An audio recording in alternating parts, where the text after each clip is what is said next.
Эй, меня долго не было. Но давайте дружно забудем об этом и насладимся новым выпуском. Напишите, что вы скучали.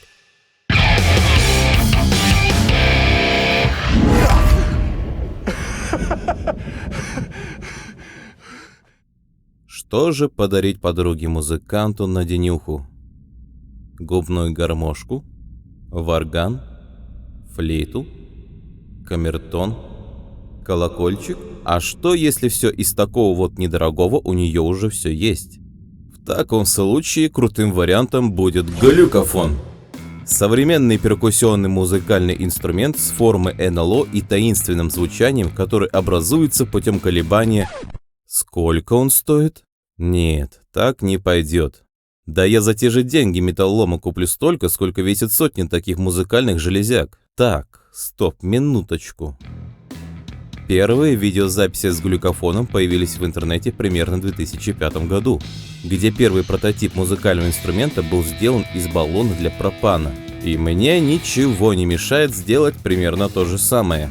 К тому же цена на подходящий для меня газовый баллон составляет не более 2000 рублей. Что ж, погнали!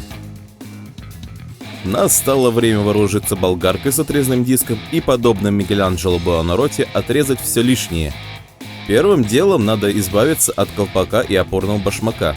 То же самое ждет вентиль со всем его основанием в верхней полусфере. Кстати, оказалось удобно использовать отрезанный башмак как подставку в дальнейшей работе.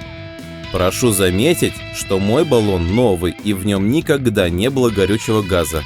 Бэушные же баллоны могут при такой хирургической операции дать шанс на получение премии Дарвина. Так что берегите себя. Когда от лишних частей благодаря зачистному диску не осталось и следа, мне захотелось проверить, чем мне будет комфортнее и быстрее зачищать заводскую краску. Секунда самой иронии. После я с помощью малярного скотча отметил ненужную часть корпуса, чтобы отрезать ее. По сути, для моего глюкофона нужны только верхняя полусфера и днище. Забавно то, что в дальнейшем днище станет верхом музыкального инструмента. Такой вот перевертыш. О, а тут я как будто большой шарик покемонов вскрываю. О чем это я? Далее необходимо зачистить внутреннюю часть полусфер от герметика, который помогает газу оставаться внутри баллона. И все, готово к сварке деталей. Сварку я не снимал по некоторым причинам, да и нет ее у меня. Так что вот вам некоторые кадры с места события, где мне все сварили. А еще вы заметили, как преобразилась моя мастерская? Вариант еще не окончательный, так как я, скорее всего, буду обрастать станками, светом и системой хранения инструментов и материалов. Но вы посмотрите, у меня есть раз верстак, 2 верстак, 3 верстак, стол, стеллаж и офигенная вывеска с лого моего канала. Не забудьте написать, что все клево, ну или раньше было лучше. Хотя не было. Продолжаем. Самое время счистить ненужную заводскую краску выбранным ранее комфортным способом и зачистить швы от сварки. Главное, чтобы все было гладенько, чтобы потом блестело. Затем вооружаемся электролобзиком с пилкой по металлу. Признаюсь, я не знал, что такие бывают, для меня лобзик всегда был инструментом по дереву. И вырезаем резонаторное отверстие на месте, где раньше был вентиль. И ой, как это оказалось непросто. Пришлось прогрызать 6 мм металла вместе с латунными потрохами, оставшихся от вентиля, по кусочкам, пока спил не доходил до самого корпуса. Там уже пошло все как по маслу, хоть и непривычно для меня. Теперь можно счистить остатки краски и всеми доступными средствами довести металл до состояния гладенькой и блестящей помидорки. И да простят меня боги шуруповертов, что я все пытаюсь приладить к своему инструменту для достижения цели. Я только недавно узнал, что то же самое можно делать и с болгаркой. Надеюсь, они выживут. По итогу получается блестящий реквизит из фильма «Люди в черном». Едем дальше. Настало время разметить лепестки, и делать я это решил путем вырезания нужной формы несколько слоев малярного скотча, чтобы все получилось одинаково и ровно, и вырезать их. Я решил располагать все симметрично относительно центра глюкофона, но это совершенно не обязательно.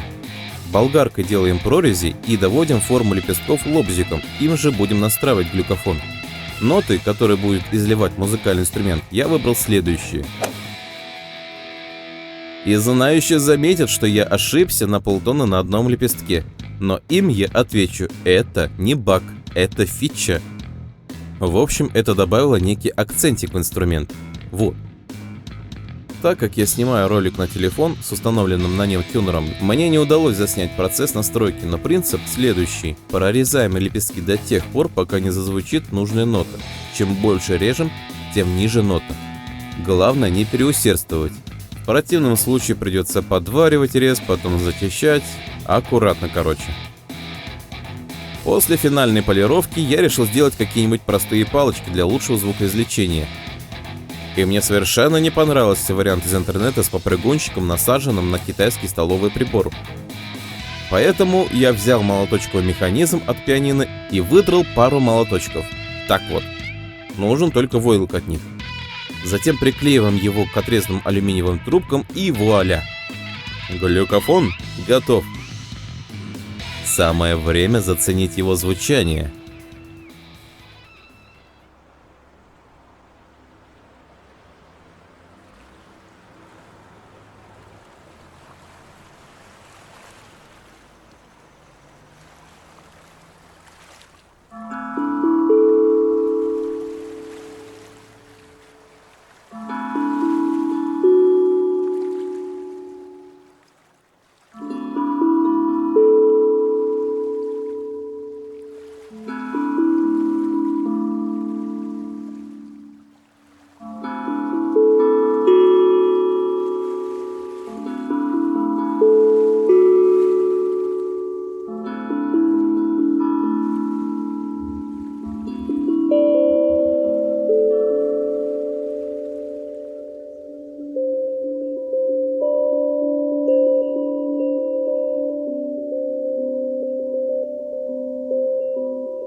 Что ж, глюкофон стоил всех усилий, затраченных на него. А вы как считаете?